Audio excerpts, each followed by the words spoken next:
feminis adalah panggilan etis. Jadi dalilnya bukan kita belajar secara akademis metodologi feminisme lalu kita jadi feminis. Sebaliknya. Tentu jika kita lihat itu pada zaman sekarang itu banyak orang yang memunculkan berbagai pendapat, ingin menyampaikan argumen yang mana ia anggap benar gitu. Nah, dalam materi ini tuh saya akan menjelaskan tentang epistemologi feminis yang ada kaitannya dengan sebelumnya tadi.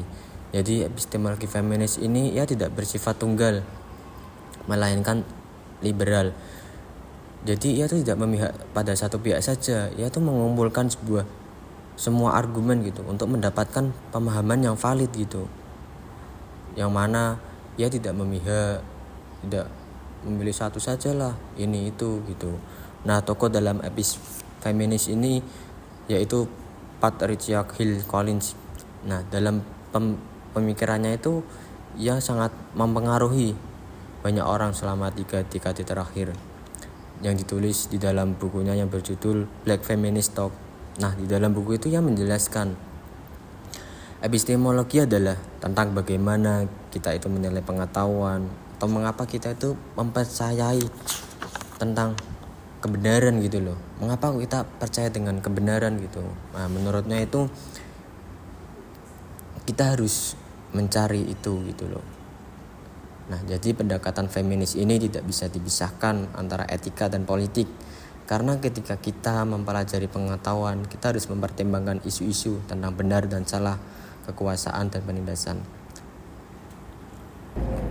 Jadi pada intinya itu pengetahuan yang tersituasikan itu menjelaskan pengetahuan itu selalu dipengaruhi oleh situasi di mana ia berada dan siapa itu orangnya tersendiri.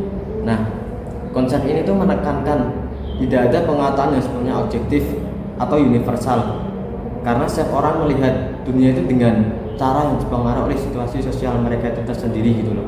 Kayak semisal dia punya orang yang berkuasa itu tersendiri pastinya memiliki sudut pandang yang berbeda dengan orang yang kurang berkuasa.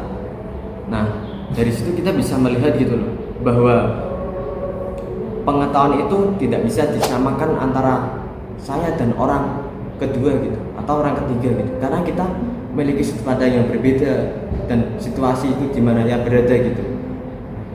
Dan pengetahuan itu tidak bisa dipisahkan dari konteks sosial dan kekuasaan tersendiri. Ya, jadi poin yang kedua yaitu ketidaktahuan berbasis kekuasaan. Apa itu ketidaktahuan berbasis kekuasaan? Yaitu bagaimana posisi seorang dalam hierarki sosial, terutama mereka yang memiliki kekuasaan atau hak yang istimewa, dapat membuat adanya ketidaksadaran atau mengabaikan atau tidak memahami realitas orang lain. Ada 2 bentuk yang terdapat di dalam ketidaktahuan berbasis. Terdapat 2 faktor di dalam ketidaktahuan berbasis kekuasaan. Yang pertama, yaitu dimanjakan secara epistemik. Jadi orang-orang dengan kekuasaan atau hak istimewa seringkali dimanjakan dalam hal pengetahuan. Yang kedua, yakni ketidaktahuan berbasis hak istimewa. Hal ini muncul karena hak istimewa untuk tidak tahu. Jadi keistimewaan tersebut itu menjadi ketidaktahuan terhadap realitas orang lain. Ya, dari tadi penjelasan yang sudah saya jelaskan di atas, pada intinya itu ketidaktahuan bukan menjadi faktor atau kurangnya informasi, melainkan untuk membenarkan ketidaktahuan tersebut. Jadi kekuasaan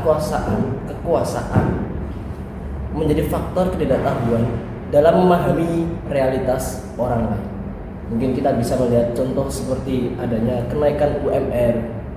Dengan ditetapkannya kenaikan UMR, secara tidak langsung yang menetapkan kenaikan UMR tersebut itu tidak memahami realitas orang lain, realitas orang yang tidak menerima gaji UMR tersebut, seperti buruh, Jadi seakan-akan seorang buruh, mungkin seorang pedagang itu tidak mendapatkan keadilan dari ketetapan UMR tersebut. Selanjutnya itu ada poin ketiga, yaitu ketidakadilan epistemik. Suatu bentuk ketidakadilan ketika seseorang itu tidak diakui atau dihargai sebagai sumber pengetahuan hanya karena identitas atau posisinya dalam masyarakat. Dalam ketidakadilan epistemik ini dibagi menjadi 2 poin, yaitu ketidakadilan testimonial, yang mana tidak adil ketika orang itu dianggap kurang dipercaya atau identitas mereka itu direndahkan karena adanya bias sosial atau pengaruh norma sosial yang dapat memengaruhi perilaku seseorang itu, terutama ketika dalam pengambilan suatu keputusan. Yang poin kedua itu ketidakadilan hermeneutik. Suatu tidak adil karena seseorang itu atau kelompok tidak memiliki alat untuk sumber daya untuk memahami atau menjelaskan pengalaman mereka karena adanya kurangnya istilah. Contohnya seperti pelecehan seksual. Seperti penjelasan sebelumnya itu, pada intinya ketidakadilan epistemik adalah bagaimana cara seseorang itu diperlakukan dalam hal ilmu pengetahuan atau kemampuan mereka memberikan dan menerima informasi, yaitu ada 2. Yang pertama itu karena identitasnya seperti gender dan kelas sosial. Yang kedua itu karena kurangnya pengakuan sosial dan tidak memiliki alat konseptual. Poin yang terakhir yaitu epistemologi kaleidoskopik, yaitu menawarkan pendekatan dalam filsafat pengetahuan yang menekankan keberagaman perspektif dari orang-orang yang berbeda, orang satu, orang dua, atau orang tiga, itu dalam memahami kebenaran dan realitas. Jadi ketika kita itu menekankan dengan mengumpulkan sebuah argumen-argumen dari berbagai pendapat, itu bisa menumbuhkan rasa keadilan dan menemukan sebuah kebenaran yang valid gitu. Jadi tidak ada rasa yang terselisihkan, keadilan itu juga ada dari pendapat-pendapat kita juga terima. Jadi di sini tuh saya mengambil kontekstualisasi tentang penembakan siswa di SMK 4 Semarang itu. Kalau dalam epistemologi feminis itu adalah hal yang belum memuat bukti yang sangat jelas bahwa siapa pelaku yang salah sebelumnya gitu.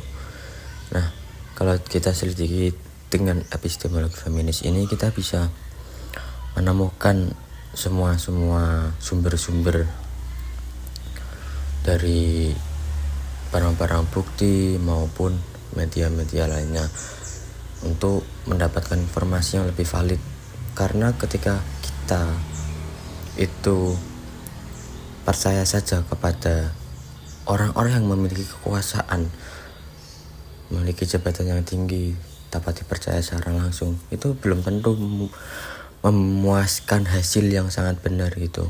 Nah, maka dari itu kita itu harus menyelidiki semua argumen-argumen dari hak yang berkuasa maupun korban maupun orang-orang di sisi lain yang melihatnya, untuk menemukan bahwa siapa pelaku yang sebenarnya itu salah. Kalau kasus penembakan ini diangkat juga termasuk hal-hal yang melanggar hukum.